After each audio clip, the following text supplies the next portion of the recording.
Fala galera, tudo bom? Vou fazer o review aqui do The Liquid Channel da Foxrite. Primeiramente eu vou mostrar aqui algumas funções dele, tá? Para entender como é que ele funciona, tá? Basicamente, dentro dele tem duas placas, tá? Duas placas de circuito. A primeira placa, que é uma placa que fica por cima aqui, é uma placa 100% analógica, tá? E uma outra placa que fica aqui por baixo, que seria a ADSP, tá? Da mesma forma que a Universal Audio tem um ADSP, né? Para trabalhar com os plugins, ela também tem uma ADSP, tá? O grande diferencial desse equipamento é assim: a parte de entrada dele é 100% analógica, tá? E com transformador, tá? Ela tem um transformador de entrada. Por que tem um transformador de entrada? A Syntefex, que inventou, né, esse sistema, descobriu que seria muito difícil eles conseguirem fazer a emulação do transformador com os microfones. Por exemplo, se você tem um 414, né, ligado a esse equipamento ou qualquer outro preamp, e o amplificador tem um transformador de entrada, existe uma interação que acontece entre o transformador e o microfone de entrada, certo? Isso é muito difícil de reproduzir. Por quê? O que acontece? Para eles fazerem isso em um impulse, que é o que esse equipamento se propõe a fazer, você teria que pegar todos os microfones existentes, né, ou a maioria das marcas, fazer uma simulação deles, ou seja, criar um impulse deles, passando pelo transformador, não passando por transformador, entendeu? Para você conseguir essa interação.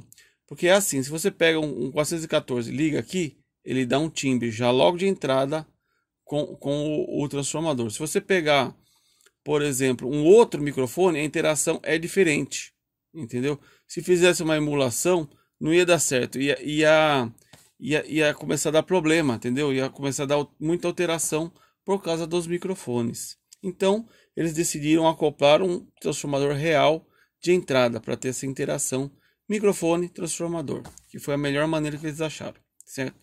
Feito isso, eles criaram os impulses, certo? Vamos entrar aqui. Voltar ele aqui, ó. A primeira coisa que tem nele, ou seja, a primeira simulação, que não é, no caso, uma simulação, é a entrada dele normal, balanceada, sem nenhum tipo de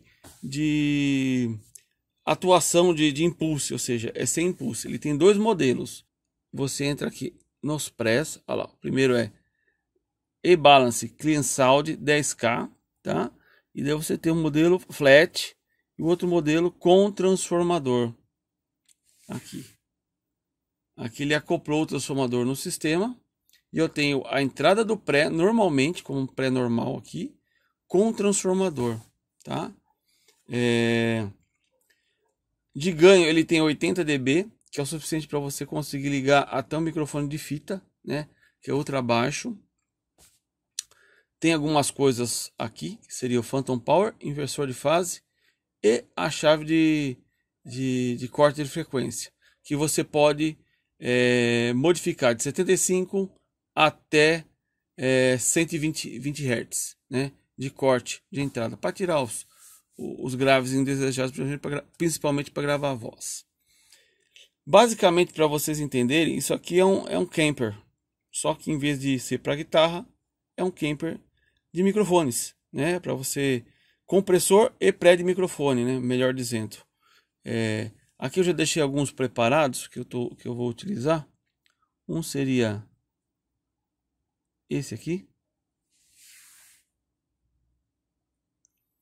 que ele é um Neve 1073 mais um compressor LA2A, tá? São as simulações dele, certo? Aqui na parte de equalização, em alguns casos da simulação, eles também simulam os equalizadores, mas isso vem marcado. Tem uma tabela de todos os preamps que ele emula, e na tabela tem escrito lá EQ, ou seja, ele simula inclusive o corte de frequência ou como se comporta o equalizador do nível 1073, também está aqui registrado, certo?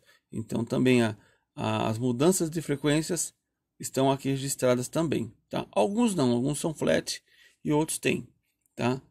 Então ele tem 40 simulações de pré e mais 40 simulações de compressores, tá? Sendo que como ele saiu de linha em 2006 por aí, tem alguns modelos que foram acrescentados, se eu não me engano, mais 20 compressores e mais 20 press. Só que na memória dele você consegue colocar 40 por vez, ou seja, você tem que apagar alguns para colocar os outros que você quer, não dá para colocar tudo, certo? Mas 40 pré, haja pré, hein? É pré pra caramba e compressor também. A maioria das coisas que vem marcado dele vem com o nome, como é que fala? Trocado, né? Olha lá. Vem com os nomes, não sei se vai dar para ver. Aqui, Old Tube S60 Tube One. Depois tem Modern Dodge Classic, British Classic Desk 2. E aí vai. Ele tem vários. Modern Tube, Dodge 7260 Tube One. E assim por diante. Eles trocaram os nomes, que é justamente para tentar fugir da lei de plágio, de cópia, né? Para vocês verem quão fiel ele chegou, porque a tecnologia que essa Synthefx inventou não é um simples impulse, né? Passou impulso no equipamento e captura, não. Eles capturam, pelo que eu li na matéria, 127 vezes, em 127 níveis diferentes, para conseguir pegar todas as nuances do equipamento, tá? Então, quando você usa o equipamento desse aqui, você tem a sensação nítida de que você está usando um preamp verdadeiro e não uma simulação do equipamento que ele tá colocado ali para se emular, tá bom? Basicamente é isso. Já testei ele no áudio aqui, com contrabaixo, com voz, com microfone. Não, sabe, eu testei ele aqui perto eu tenho a API, né, aqui, que eu comprei recentemente também. É espetacular, simplesmente espetacular o som, vale muito a pena.